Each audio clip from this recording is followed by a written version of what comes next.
আসসালামু আলাইকুম। সংবাদে আপনাদের সবাইকে স্বাগত জানাচ্ছি। আমি ফিরোজ তোহা। শুরুতেই সংবাদ শিরোনাম। পুরোদমে ইরান, ইসরায়েল এবং নিরীহ ফিলিস্তিনিদের মাঝে ভয়াবহ যুদ্ধ চলছে হামলা পাল্টা হামলা। এরই মাঝে আমাদের হাতে এসে পৌঁছেছে এই যুদ্ধের সর্বশেষ গুরুত্বপূর্ণ সবথেকে তাজা আপডেট সংবাদ। প্রথমে আপনাদের জানাবো, ইরানের 400 কেজি সমৃদ্ধ ইউরেনিয়াম কোথায় রয়েছে বলতে পারছে না জাতিসংঘ।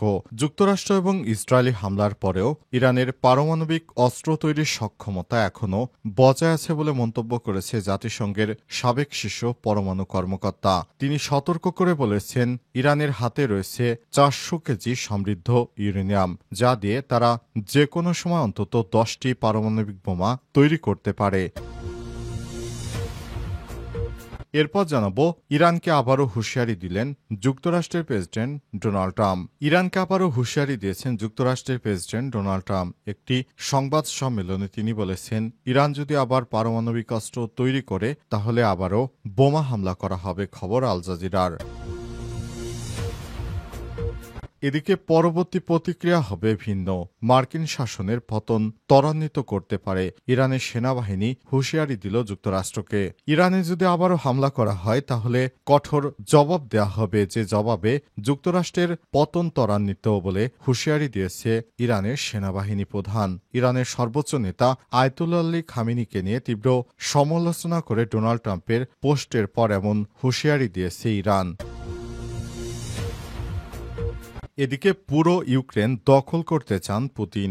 ইউক্রেনের পুরো ভূখণ্ড রাশিয়ার অন্তর্ভুক্ত করতে চান বলে জানিয়েছে দেশটির প্রেসিডেন্ট ভ্লাদিমির পুতিন। গত 20 জুন সেন্ট পিটার্সবার্গ অর্থনৈতিক ফোরামে পুতিন এমন মন্তব্য করেছেন। খবর আল জাজিরার।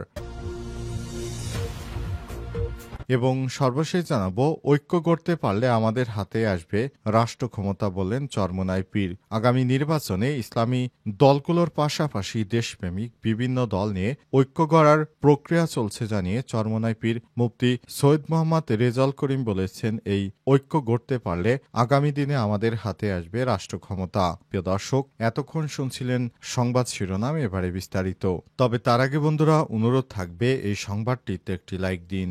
এই চ্যানেল আপনি নতুন হয়ে থাকলে আমাদের সংবাদটি দেখতে দেখতে চ্যানেলটি সাবস্ক্রাইব করে রাখুন। কমেন্ট করে বন্ধুরা আপনার মূল্যবান মতামত জানিয়ে দিন আপনি বিশ্বের কোন দেশ থেকে বা বাংলাদেশের কোন স্থান থেকে আমাদের সংবাদটি দেখছেন এবং শুনছেন। আর বন্ধুরা, ইরান ইসরায়েল যুদ্ধে আপনি কোন দেশকে সমর্থন করেন কমেন্ট করে জানিয়ে দিন। সংবাদটি আপনার সোশ্যাল মিডিয়া ফেসবুকে শেয়ার করে বন্ধুদেরও দেখার সুযোগ করে দিন। এবারে বিস্তারিত। ইরানের 400 কেজি সমৃদ্ধ ইউরেনিয়াম কোথায় গেছে বলতে পারছে না জাতিসংঘ। তাহলে কি এই সমৃদ্ধ ইউরেনিয়াম দিয়ে এবার পারমাণবিক অস্ত্র তৈরি করে ফেলবে? কি বলছে বিশ্লেষণ? মার্কিন ও ইসরায়েলের হামলার পর এবার ইরানের পারমাণবিক অস্ত্র তৈরির সক্ষমতা এখনও বজায় আছে বলে মন্তব্য করেছেন জাতিসংঘের সাবেক শীর্ষ পরমাণু কর্মকর্তা। পডকাস্ট আই ফর ইরানকে দেয়া এক সাক্ষাৎকারে তিনি সতর্ক করে বলেছেন, তেহরানের কাছে থাকা অস্ত্র উপযোগী উচ্চমাত্রায় সমৃদ্ধ ইউরেনিয়ামের সঠিক অবস্থান এখনও অজানা। প্রায় 400 কেজি 900 পাউন্ডের বেশি 60% বিশুদ্ধতা সম্পন্ন ইউরেনিয়ামের কোনো হদিস মেলেনি। আন্তর্জাতিক পরমাণু শক্তি সংস্থা আইএই এর সাবেক ডেপুটি ডিরেক্টর জেনারেল অলি হেইনোনেন সতর্ক করে বলেছেন, আইএই যতক্ষণ না এই ইউরেনিয়ামের অবস্থান নিশ্চিত করছে ততক্ষণ ঝুঁকি থেকেই যাচ্ছে। হেইনোনেন বলেছেন, এই পরিমাণ ইউরেনিয়াম যদি 90% পর্যন্ত সমৃদ্ধ করা হয় তাহলে তা দিয়ে 10টি পারমাণবিক বোমা বানানো সম্ভব। ট্রাম্প ইরানের বাংকার ব্লাস্টার আক্রমণ করার পেছনে যুক্তি দিয়েছেন যে ইরান পারমাণবিক সক্ষমতা অর্জন করলে মধ্যপ্রাচ্যের রাজনীতিতে নেতিবাচক প্রভাব পড়বে। তবে B2 বাংকার ব্লাস্টার হামলার পর মার্কিন প্রেসিডেন্টের এটাও বলা উচিত ছিল যে বিপদ এখনও কাটেনি বলে মন্তব্য করেছে হেইনোনেন। গত 22 জুন স্থানীয় সময় ভোরে মার্কিন প্রেসিডেন্ট ডোনাল্ড ট্রাম্প ফোর্দো এবং ইরানের আরও দুটি পরমাণু স্থাপনায় 75টি প্রিসিশন গাইডেড মিসাইল ও 2 ডজন টমাহক মিসাইল হামলার অনুমোদন দেন। স্যাটেলাইট ছবিতে দেখা গেছে ফোর্দো প্ল্যাটফর্ম মারাত্মকভাবে ক্ষতিগ্রস্ত বা ধ্বংস হয়েছে এবং সেখানকার সেন্ট্রিফিউজগুলো নষ্ট হয়ে থাকতে পারে। হামলার কয়েকদিন আগেই ফোর্দো পরমাণু স্থাপনার বাইরে ট্রাকের লাইন দেখা গিয়েছিল, যা ইঙ্গিত দিচ্ছে যে ইরান ইউরেনিয়ামের মজুত অন্যত্র সরিয়ে নিতে পারে। মার্কিন ও ইসরায়েলি গোয়েন্দারা এই চলাচল সম্পর্কে অবগত থাকলেও ট্রাকগুলোর গতিবিধি ট্র্যাক করতে এবং ট্রাম্পের চূড়ান্ত হামলার আদেশের জন্য তারা কোনো ব্যবস্থা নিতে পারেনি। তবে ইরান যদি এই পারমাণবিক সমৃদ্ধকরণ ইউরেনিয়াম সরিয়ে নিয়ে থাকে, তাহলে অবশ্যই তারা পারমাণবিক বোমা তৈরি করতে পারবে, এমনটাই আশঙ্কা প্রকাশ করা হচ্ছে।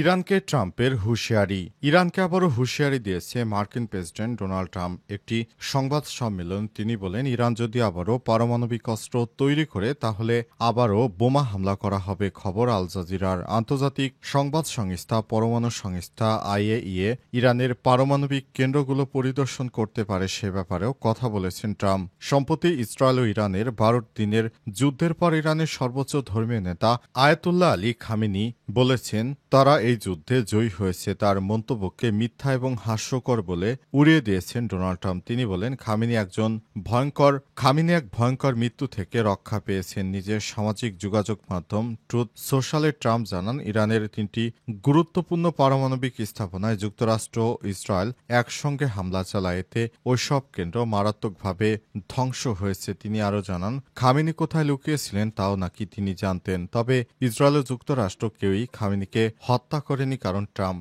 নিষেধ করেছিল। কিছু প্রতিবেদনে বলা হয়েছে এসব হামলায় ইরানের পারমাণবিক কাজ কিছুটা পিছিয়ে গেল, পুরোপুরি ধ্বংস হয়ে যায়নি।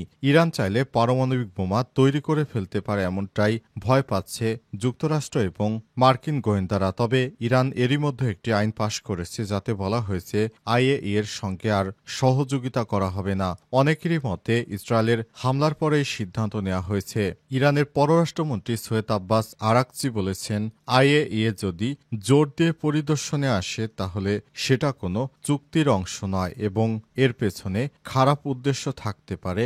ইরান নিজের স্বার্থ এবং জনগণকে রক্ষা করতে যে কোনো পদক্ষেপ নিতে পারে। IAEA এর প্রধান জানিয়েছেন, 13 জুন থেকে ইসরায়েল বোমা ফেলতে শুরু করার পর ইরানের কোনো পরিদর্শন হয়নি। এখন সেটাই তাদের সবথেকে বড় অগ্রাধিকার। পরবর্তী প্রতিক্রিয়া হবে ভিন্ন বললেন ইরানের সেনাবাহিনী প্রধান।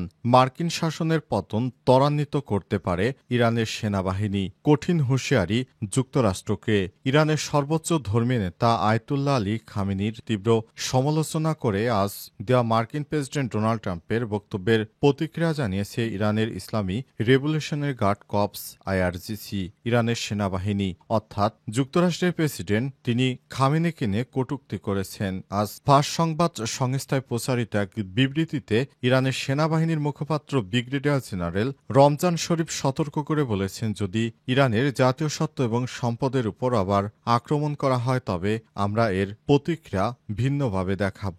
আরও চূর্ণ বিচূর্ণ এবং ধ্বংসাত্মক এটি হবে মার্কিন শাসনের পতন ত্বরান্বিত করতে পারে। শরীফ ট্রাম্পের মন্তব্যগুলোকে বাজে কথা বলে উড়িয়ে দিয়ে বলেছেন, এগুলো ইরানের কাছে একটি ভারী পরাজয়ের ফলাফল। পৃথকভাবে IRGCর ডেপুটি কমান্ডার মোহাম্মদ রেজা তিনি বলেছেন, যদি কোনো ধর্মীয় কর্তৃপক্ষের উপর সামান্যতম আক্রমণ হয় তা সফল হোক বা না হোক, একজন আমেরিকান প্রতিনিধি এই অঞ্চল থেকে পালাতে পারবেন। এই অঞ্চলের সমস্ত আমেরিকান কূটনৈতিক সামরিক কর্মী এবং কর্মচারীদের হয় হত্যা করা হবে অথবা বন্দী করা হবে। ইরানের পারমাণবিক কর্মসূচির বিরুদ্ধে অভিযানের অংশ হিসেবে 22 জুন যুক্তরাষ্ট্র ফোর্দো পারমাণবিক স্থাপনায় 6টি বাংকার ব্লাস্টার বোমা ফেলে এবং নাতানজে ও ইস্পাহানের স্থানে কয়েক ডজন ক্রুজ ক্ষেপণাস্ত্র হামলা চালায়। যুদ্ধ থামার পর আজ তেহরানে হাজার হাজার ইরানি জড়ো হয়ে সাম্প্রতিক ইসরায়েলি বিমান হামলায় নিহত ব্যক্তিদের জানাজায় অংশগ্রহণ করেন। তাদের মধ্যে সামরিক কমান্ডার, পরমাণু বিজ্ঞানী এবং বেসামরিক ব্যক্তিরাও ছিলেন। ইরানের স্বাস্থ্য মন্ত্রণালয়ের তথ্য অনুযায়ী 13 জুন ইসরায়েল ইরানের সামরিক, পারমাণবিক এবং বেসামরিক স্থাপনায় বিমান হামলা চালালে ইসরায়েল ও ইরানের মধ্যে 12 দিনের সংঘর্ষ শুরু হয়। এতে কমপক্ষে 606 জন নিরীহ ইরানি নাগরিক এবং 5732 জন আহত হয়। অপরদিকে ইহুদিবাদী ইসরায়েলের কমপক্ষে 29 জন নিহত হয় এবং 3400 জনের বেশি আহত হয়েছে।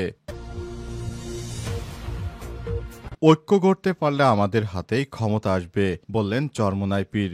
আগামী নির্বাচনে ইসলামী সমস্ত রাজনৈতিক দলগুলোর পাশাপাশি দেশপ্রেমিক বিভিন্ন দল নিয়ে ঐক্য গড়ার প্রক্রিয়া চলছে জানিয়ে চরমোনাই পীর মুফতি সৈয়দ মোহাম্মদ রেজাউল করিম বলেছেন, এই ঐক্য গড়তে পারলে আগামী দিনে আমাদের হাতে আসবে রাষ্ট্র ক্ষমতা। আজ রাজধানীর ঐতিহাসিক সোহরাওয়ার্দী উদ্যানে ইসলামী আন্দোলন বাংলাদেশের আয়োজিত মহাসমাবেশের সভাপতির বক্তব্যে তিনি এসব কথা বলেছেন।